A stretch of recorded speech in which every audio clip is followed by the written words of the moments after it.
Welcome to the screencast where I'll show you how to use the new help desk system in the district. To get to the help desk system the first time, you can go to the district webpage and click up here on the staff login link on the top right. You can log into the staff area. If you're not familiar with the username and password for this, please check with your building secretary. Once you get into the staff area, and again you only have to do this part the first time, once you get here, there's the FPS help desk link. Go ahead and click that. That will bring you to the login page for the help desk software. Now, as a tip, we're going to add this to your bookmark bar in your browser so that you don't always have to go through that whole process to get here. If you come up and you click and hold on the little icon in front of the web address, notice you're kind of dragging around the web address right now, you can come down and drop this into the bookmark bar and you can give it a name. I'm going to call this help desk and click OK. And now that button will be there, so anytime you need to check trouble tickets or file a trouble ticket, you can come up and click on that button.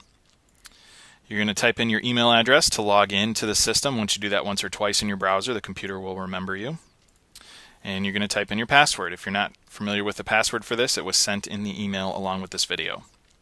And then click login. If you ever forget the password, you can click forget password, type in your email address, and it will send you some information about your password. So this is the system.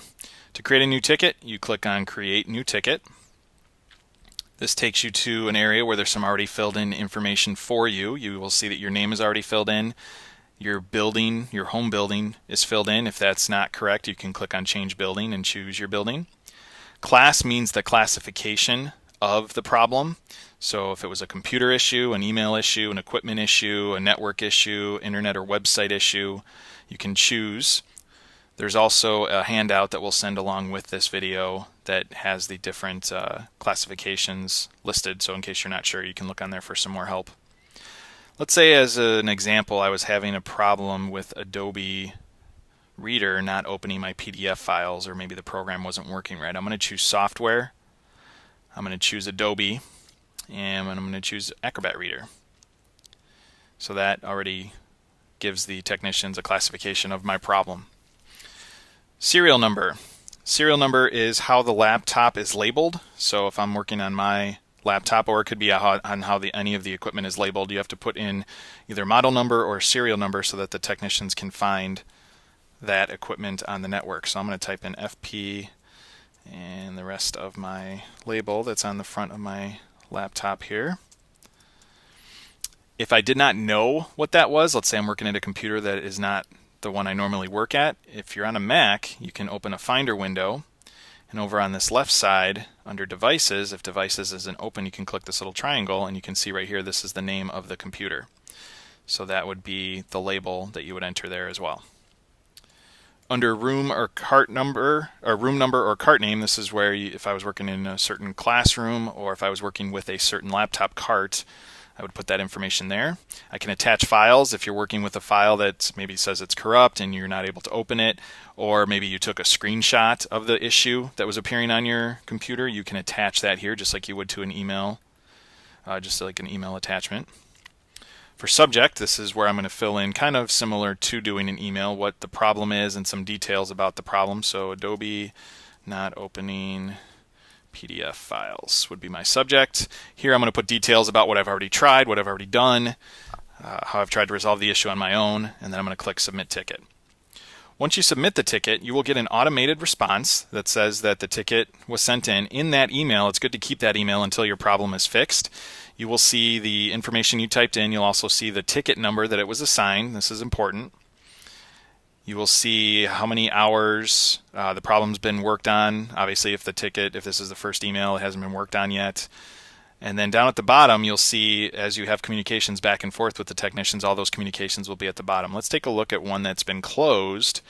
So if I look at this ticket to compare, same ticket that I was clicked on earlier, here are the messages back and forth between myself and the technician explaining, how the problem was fixed, maybe asking me for some more help.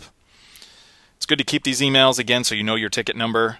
If you do have a problem and the ticket is closed out by the technician and you notice that the problem wasn't fixed, you can reopen a ticket, and that's why it's important to know your ticket number. Let's hop back over to the help desk software and I'll show some other information related to that. From this home screen of the help desk system, you can see your open tickets. You can also see your closed tickets. Let's go into closed tickets. Each ticket is listed as a line. So here's the ticket number. Here's who filed the ticket, who worked on the ticket, the classification. Over here it also says how many days old or how long the ticket was worked on.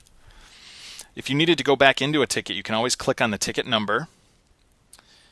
And again, here's all the same information that you see in your email. And there is a button here. If you needed to reopen a ticket, you could click reopen ticket. You can also write a message in here. Problem wasn't fixed, still having the same problem, or maybe some more details if you've uncovered some more details about the issue. And you can click this button to reopen the ticket. That will put it back into the queue so the technicians know that it is a problem that is still out there.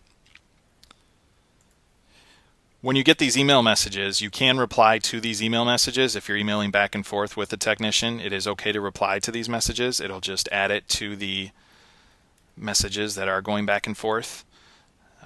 If you need to get to more details about the ticket, that's when you would go into the system, and you can go back into closed tickets to look up that information. Hopefully this helps you understand how the help desk system works. Please use this. Don't just send emails to help desk anymore. That will be turned off soon. This is how we'll be filing all technical problems or technical trouble tickets for the future. Thanks so much for watching.